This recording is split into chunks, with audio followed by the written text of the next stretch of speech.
Hey dragon keepers and reptile enthusiasts, welcome back to the channel. Today we're diving into one of the most requested topics, what I feed my baby bearded dragon, Pancake. And yes, I named him Pancake because he loves to flatten himself out in his basking spot, though sometimes I think he's just trying to become one with the rock. Before we get into the specifics, let me just say that feeding a baby beardy is a bit different from feeding an adult. These little guys are like teenagers. They eat you out of house and home. They need to eat 3-4 times a day, and trust me, they'll remind you if you're late with their meal. Pancake gives me the most judgmental side eye when his breakfast isn't exactly on time. Let's start with the most important part of a baby bearded dragon's diet: insects. These growing dragons need about 80% insects and 20% vegetables in their diet. Basically the opposite of what they'll eat as adults. Think of them as going through their protein shake phase. The staple insects I feed Pancake are crickets.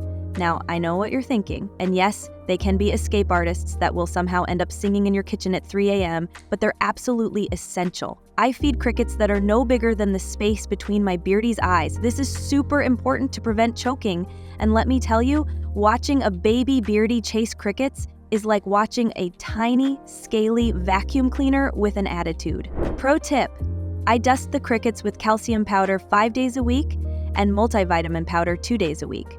It's like their little cricket protein shake.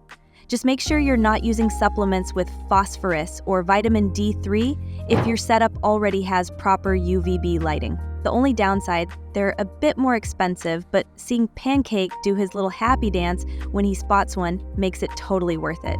Now, let's talk about mealworms.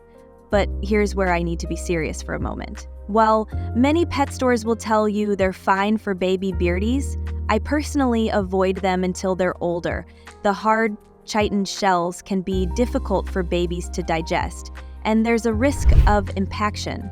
Save these for when your beardy is bigger and can handle them better. Instead, I offer Pancake black soldier fly larvae, also known as cow worms or phoenix worms. These little guys are like nature's calcium supplements. They're packed with calcium and super easy to digest. Plus, they're small enough for baby beardies to handle safely. Think of them as the perfect snack-sized treat. But wait, what about vegetables? Even though insects make up the majority of their diet, it's crucial to start introducing vegetables early. You want your beardy to develop good eating habits. Trying to convince a picky adult beardy to eat their greens is like trying to convince a cat to take a bath. For Pancake's daily salad, I always include collard greens or mustard greens as the base. These are like the equivalent of dragon superfood. I finely chop them to make them easier to grab. Remember, these little guys are still figuring out their hand-eye coordination. Sometimes watching them try to catch a piece of lettuce is like watching me try to use chopsticks. Entertaining, but not slightly inefficient. I also include small amounts of butternut squash grated, bell peppers finely chopped, green beans very finely chopped, carrots. Remember to rotate these vegetables to provide varied nutrition. Think of it as a dragon food rainbow. Just avoid spinach, lettuce, and avocado. These are either nutritionally poor or can be harmful. Here's my daily feeding schedule for Pancake. Morning, fresh salad and 15-20 small crickets or dubia roaches, 15-20 insects. Fresh salad and 10-15 insects. Quick note, I remove any uneaten insects after 10-15 minutes. Nobody wants a cricket revenge story happening in their terrarium at night. Now, let's talk about some common feeding mistakes I see new beardy parents make.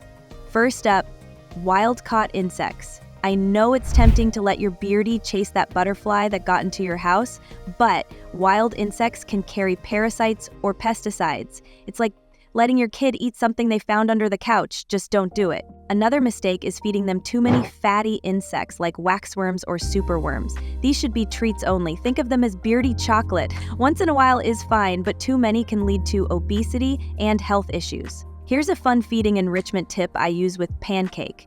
I sometimes put his insects in a shallow, escape-proof dish and let him hunt them. It's like a tiny dragon version of an all-you-need buffet. Just make sure the dish isn't too deep. We want a hunting ground, not a swimming pool. Let's talk about hydration too. baby beardies often don't recognize standing water. So I mist Pancake's vegetables daily and give him shallow bath time 3 times a week. He thinks bath time is his personal spa day, just sits there with his beard out like he's living his best life.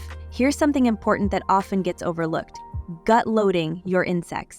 This means feeding your feeder insects nutritious foods 24 hours before feeding them to your beardie. I use special gut-loading cricket feed, plus some carrots and apple slices. Think of it as meal prep for your beardie's meal. Oh, and here's a pro tip I learned the hard way. Always have a backup supply of insects. Trust me, you don't want to run out on a Sunday evening when all the pet stores are closed. I once had to drive 40 minutes to the next town because Pancake gave me the "where's my dinner" look, and I just couldn't say no. Some of you might be wondering about fruit. Yes, baby beardies can have small amounts of fruit as treats. I give Pancake tiny pieces of strawberry or raspberry once a week. His reaction to his first strawberry was priceless. Imagine a tiny dragon doing a happy dance. Just remember, fruit should be an occasional treat, not a dietary staple. Now, let's address some common questions I get in the comments. Help, my baby beardie won't eat their vegetables. Don't panic, this is pretty normal for babies. Keep offering fresh veggies daily and try this trick. Put some small insects among the vegetables. While they're hunting the insects, they might accidentally get a taste of the veggies and realize they're not so bad. How do I know if I'm feeding enough? A healthy baby beardie should have a rounded belly after meals, but not so full they look like they swallowed a marble. Also, their energy levels are a good indicator of this description. A baby beardie looks life and energy and requires less food to do active skincare. Before we wrap up, let me emphasize something crucial. Every beardie is unique. What works for Pancake might need some tweaking for your little one. Pay attention to their preferences and energy levels, and always consult a reptile vet if you have concerns. Remember to thoroughly wash all vegetables before serving them, and never feed your beard anything that's been treated with pesticides. Think of it as Dragon Food Safety 101. Well, that's all for today's video, Dragon Keepers. I hope this helps you provide the best nutrition for your baby beardie. Don't forget to like and subscribe for more reptile care content. Leave a comment below with your beardie's favorite foods. I'd love to hear what your little ones enjoy. Oh, and before I go, here's Pancake's favorite joke. What do you call a bearded dragon who loves to dance? A breakdancing dragon. Pause. Okay. I'll work on better jokes for the next video. Until then, keep those scales shining and those dragons dining.